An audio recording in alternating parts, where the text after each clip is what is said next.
Hello मेरे प्यारे बच्चों, वेलकम बैक टू एडूवर्स। आज हम पढ़ने जा रहे हैं पोटेंशियल एनर्जी और वर्क डन। पोटेंशियल एनर्जी और वर्क डन जब हमारे पास कोई एक डाइपोल रखा जाए इलेक्ट्रिक फील्ड के अंदर। ठीक है बेटा, देखें बहुत ध्यान से। वर्क डन और potential energy to rotate an electric dipole, जब वो किस में रखा जाए, इलेक्ट्रिक फील्ड में रखा जाए। ध्यान से समझिएगा। पिछले लेक्चर में मैंने आपको पढ़ाया था बेटा कि हमारे पास इलेक्ट्रिक फील्ड में कोई डाइपोल रखा जाए इलेक्ट्रिक फील्ड में, तो उसके ऊपर फोर्स लगेगी। पॉजिटिव के ऊपर फोर्स इस डायरेक्शन में लगेगी और नेगेटिव के ऊपर फोर्स इस डायरेक्शन में लगेगी। तो ये भाई साहब क्या कर जाएंगे, घूम जाएंगे। इस तरह से घूम जाएगा। ठीक है बेटा, ये आगे और ये पीछे, आगे पीछे, तो ऐसे क्लॉकवाइज दिशा में क्या कर जाएगा बेटा, ये घूम जाएगा। ओके। टॉर्क कितनी लगती थी बेटा, याद करके बताइए। टॉर्क लगती थी पीई साइन थीटा। अब ध्यान से समझिए, ध्यान से। ये घूमा, लेकिन घूमने के लिए आप बात करेंगे सर जब ये एक स्टेबल अचीवमेंट पर आ जाएगा, अपनी पोजीशन को अचीव करेगा। कैसे सर? देखिए बेटा बहुत ध्यान से, यहां पर जब ये पॉजिटिव यहां घूमेगा, नेगेटिव यहां घूमेगा, तो थोड़ी देर के बाद कितना एंगल हो जाएगा, 0 डिग्री हो जाएगा कि नहीं? 0 डिग्री हो जाएगा। हाँ सर। देखो देखो देखो बेटा, देखो ये ऐसे हो गया मान लो। ठीक है, तो नेगेटिव से पॉजिटिव, ये रहा ये रहा ये रहा ये रहा, देखो देखो देखो, ये रहा, ये बनाया, ये नेगेटिव और ये पॉजिटिव, थोड़ी देर बाद हो गया। तो हमारे पास डाइपोल की भी डायरेक्शन ये हो गई, इलेक्ट्रिक फील्ड की डायरेक्शन भी ये हो गई। कितना एंगल बैठ गया, 0। तो प्यारे बच्चे जब 0 डिग्री बैठ जाएगा तो भाई साहब ये तो स्टेबल इक्विलिब्रियम में आ गए। लो जी, रुक गए। नेट फोर्स कितनी हो गई, 0। ठीक है, और भाई साहब के पास नेट टॉर्क भी कितना हो गया, 0। आपने कहा सर नेट टॉर्क भी 0 हो गई, फोर्स भी 0 हो गई। अब एक काम करो, एक्सटर्नली ऐसा काम करो कि रुक सके। ये भाई साहब आगे मूव करना चाह रहे हैं। हाँ, आप एक काम करो, इसको एक्सटर्नली रोकने की कोशिश करो। तो आपको इसे बाहर से, क्या अपने आप हो सकता है ये काम? नहीं हो सकता। जैसे कोई भी चीज ग्रेविटी के इन्फ्लुएंस में नीचे चली जाती, क्या वो अपने आप ऊपर आ सकती है? नहीं। तो उसके अगेंस्ट आपको काम करना पड़ेगा। तो ये होते हैं कंजर्वेटिव फोर्सेस के अगेंस्ट, कुछ काम करना ही पड़ता है हमें। तो प्यारे बच्चे, इस ये ऐसे अपने आप चला जाएगा। इसको रोकने के लिए आपको पीछे एक फोर्स लगानी पड़ेगी, एक ताकत लगानी पड़ेगी, एक टॉर्क लगानी पड़ेगी घुमाने के लिए। तो प्यारे बच्चे, हमने कहा कि यार तुम्हारे पास कितना एंगल बन रहा था शुरुआत में, थीटा 1 एंगल बन रहा था। मैंने बाहर से टॉर्क लगा दी, कुछ बाहर से एक्सटर्नली क्या लगा दी, एक फोर्स लगा दी। लो जी, मैंने बाहर से एक्सटर्नली टॉर्क लगा दी। ठीक है, ताकि ये थीटा 1 से कितना हो सके बेटा, थीटा 2 हो जाए। कितना हो जाए, थीटा 2। बाहर से कुछ टॉर्क लगाई। प्यारे बच्चे ध्यान से समझिएगा। वर्क डन कुछ और नहीं होता, पोटेंशियल एनर्जी होता है। क्या होता है? वर्क डन कुछ और नहीं होता, पोटेंशियल एनर्जी में चेंज होता है एक्सटर्नली, लेकिन ठीक है। जो भी मैं बाहर से काम करूंगा उतने को ही क्या कहूंगा बेटा, चेंज इन पोटेंशियल एनर्जी कहूंगा। ध्यान से समझिएगा प्यारे बच्चे। अगर मैं आपसे बात करने लग जाऊं कि यार छोटा वर्क डन का फॉर्मूला क्या होगा, तो आप कहेंगे सर फोर्स इंटू में छोटी डिस्प्लेसमेंट। आगे ना, फोर्स इंटू में छोटी डिस्प्लेसमेंट। मैंने कहा बेटा चलने की बात नहीं हो रही, घूमने की बात हो रही। तो आप कहना सर तो कोई दिक्कत की बात नहीं, रोटेशन मोशन लगा दो यहाँ पर। रोटेशन मोशन में फोर्स की जगह एनालॉग यूज होता है टॉर्क, और डिस्प्लेसमेंट की जगह एंगुलर डिस्प्लेसमेंट। कोई प्रॉब्लम यहाँ पर नहीं है। प्यारे बच्चे, टॉर्क का फॉर्मूला बताइए। मैंने आपको अभी बताया कितना होता है। वर्क डन हो गया हमारे पास, टॉर्क का फॉर्मूला हो गया पी ई साइन थीटा, साथ में कौन आ जाएगा, डी थीटा। ओके, ध्यान से बेटा, ध्यान से समझेंगे। जब हमारे पास ये PE sine theta d theta, दोनों तरफ डी डी है, ओहो छोटी छोटी बातें हो रही हैं। इसे इंटीग्रेट करेंगे तो एक बड़ी बात आ जाएगी कि नहीं आ जाएगी? छोटी छोटी बातें हो रही हैं, इसको इंटीग्रेट करेंगे एक बड़ी बात आ जाएगी। ध्यान से समझेंगे प्यारे बच्चे। Now integrate and apply limits. Now integrate and apply limits. Limit apply करने वाले हैं। इधर क्या है बेटा हमारे पास, डी डब्ल्यू। इधर क्या है हमारे पास, पी ई साइन थीटा के साथ कौन है, D theta. Okay, sine theta के साथ डी थीटा। लिमिट्स देखें बेटा, लिमिट्स। जब थीटा 1 था तब कुछ काम नहीं हुआ, लेकिन उसको थीटा 2 तक घुमाने के लिए कितना काम करना पड़ा, डब्ल्यू काम करना पड़ा। जब थीटा 1 था, पड़ा था एक तरफ, उसको थीटा 2 तक घुमाने के लिए कुछ काम करना पड़ गया। ठीक है प्यारे बच्चे, जो पी और ई है इसको बाहर फेंक के मारो, क्योंकि ये तो कांस्टेंट चीज है। तो पी ई आ गया बाहर। ओके, इंटीग्रेशन से डिफरेंशिएशन यहाँ कैंसिल हो गया। 0 से लेकर कितना बेटा, डब्ल्यू। और इधर भाई साहब कौन हो गए हमारे पास, कलर थोड़े चेंज कर लेते हैं, मजा आ जाएगा थोड़ा सा। इधर 0 से लेकर कितना बेटा W, और इधर क्या है बेटा इंटीग्रेशन के लिए हमारे पास साइन थीटा के साथ कौन है डी थीटा।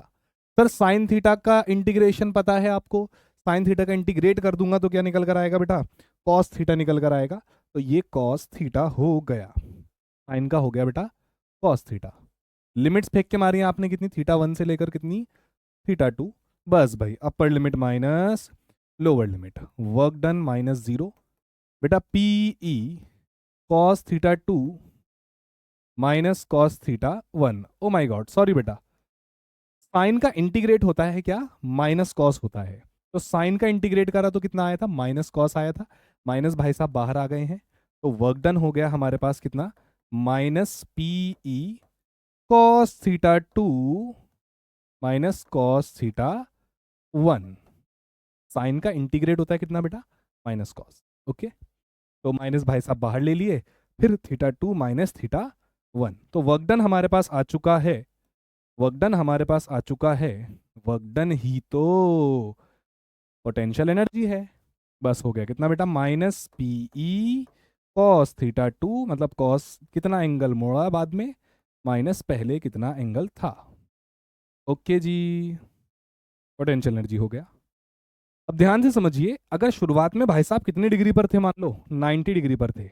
शुरुआत में भाई साहब कितने डिग्री पर होते, डी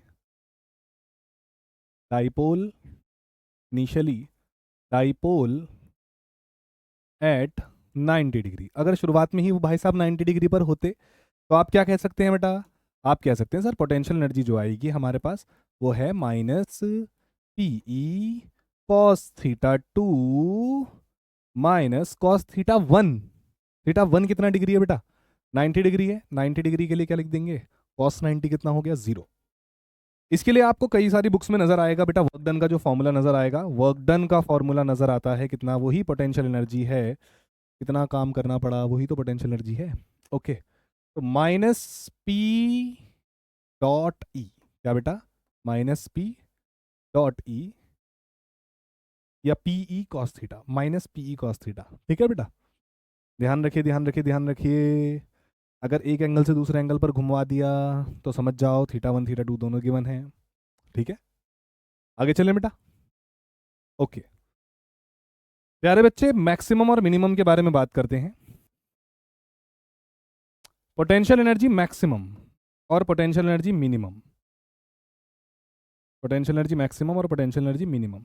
पोटेंशियल एनर्जी का फॉर्मूला क्या आ रहा है, -PE cos थीटा। तो बेट प्यारे बच्चे, जब ये थीटा की वैल्यू 180 हो जाएगी तो 180 का मतलब क्या होगा, -1। कॉस माइनस माइनस क्या हो जाएगा, प्लस, तो उस समय पोटेंशियल एनर्जी मैक्सिमम होगी।